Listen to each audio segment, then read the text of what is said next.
नाम चेतन मीणा। आज हम जानेंगे निवेश करने के बारे में।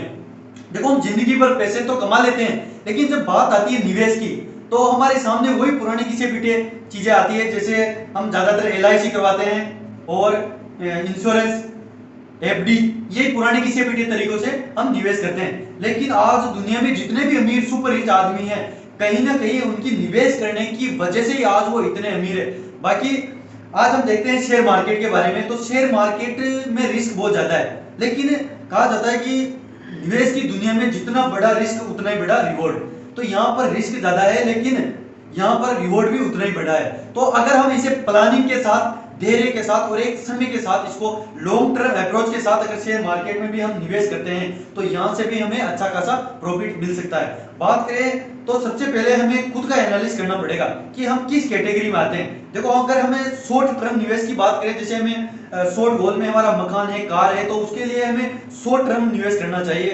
बच्चों की एजुकेशन के लिए हमें मिडिल टर्म निवेश करना चाहिए और लॉन्ग टर्म में हमें अपनी रिटायरमेंट का प्लान के सोच के निवेश करना चाहिए। अब बात करें निवेश के तरीके, देखो निवेश करने के लिए एक योजनाबद्ध एक समय के अनुसार योजनाबद्ध और एक निश्चित टाइम बाउंड के लिए हमें निवेश करना चाहिए। हमें अपना पोर्टफोलियो देखना चाहिए। हम जितना कमाते हैं उन पैसों में अपने परिवार में से कितने ऐसे व्यक्ति हैं जो हमारे ऊपर निर्भर रहते हैं और हम कितनी बचत कर पाते हैं, उसका कितना % हम सेव करके उसको निवेश कर सकते हैं।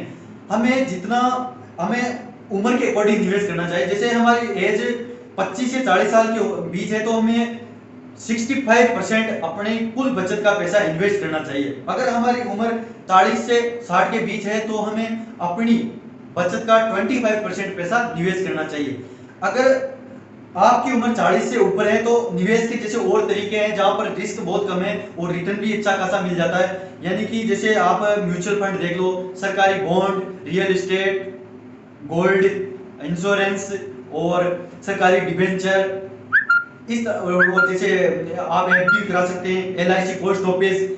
ये क्या है, फिक्स रिटर्न यहाँ से आपको मिलता है। यहाँ पर रिस्क ना के बराबर रहता है तो रिटर्न भी आपको कम से कम 4 से 5% से लेकर आपको 12, 13, 14% तक यहाँ पर मिल जाता है। तो आप अपना खुद का एनालिसिस करके ही निवेश का तरीका अपनाएं और सबसे पहले उम्र के अकॉर्डिंग और अपनी आमदनी के अनुसार आपका निवेश का तरीका आपको बनाना चाहिए कि मैं जितना कमा रहा हूँ ना, उसमें से कितने % में बचत के रूप में रख पा रहा हूँ और कितने से मैं निवेश कर सकता हूँ तो मेरी घर परिवार में किसी प्रकार का कोई फर्क नहीं पड़ेगा। तो उस हिसाब से आपको अपनी बचत का पैसा निवेश करना चाहिए। जैसे आमूमन कहा गया है कि जो बड़े बड़े इन्वेस्टर है ना, वो एक सिस्टमेटिक ढंग से निवेश करते हैं। जैसे वो कुल बचत का 50% तो अपने खर्च के लिए निकाल देते हैं, बचा 50% में से 10% पैसा वो अपने खुद के ऊपर खर्च करते हैं, इंजॉय करते हैं उससे, उसके लिए बढ़िया सेमिनार, कुछ बढ़िया मोटिवेशन, बढ़िया अच्छी किताबें खरीदे।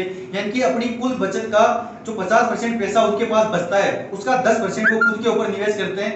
10% हो सके तो दान करना चाहिए, 10% हमें सेव करना चाहिए, 10% हमारा इमरजेंसी फंड होना चाहिए और 10% को हमें इन्वेस्ट करना चाहिए। कुल मिला के 50% आपका खर्चा निकालने के बाद जो पैसा आपके पास बचता है 50%, उसका आपको सिस्टमेटिक ढंग से निवेश करना चाहिए। अब आप सोचोगे कि पैसा तो आप लाखों रुपए महीने कमा रहे हो, लेकिन अगर आपने उस पैसे को निवेश नहीं किया तो उस पैसे की वैल्यू धीरे धीरे कम होती जाएगी। मान लो आज महंगाई दर 5 से 8% बढ़ रही है, जैसा पहले भी बताया गया है। अगर आपने 100 रुपए इन्वेस्ट नहीं किए तो 1 साल बाद वो 100 रुपए की वैल्यू 95 या उससे कम रह जाएगी।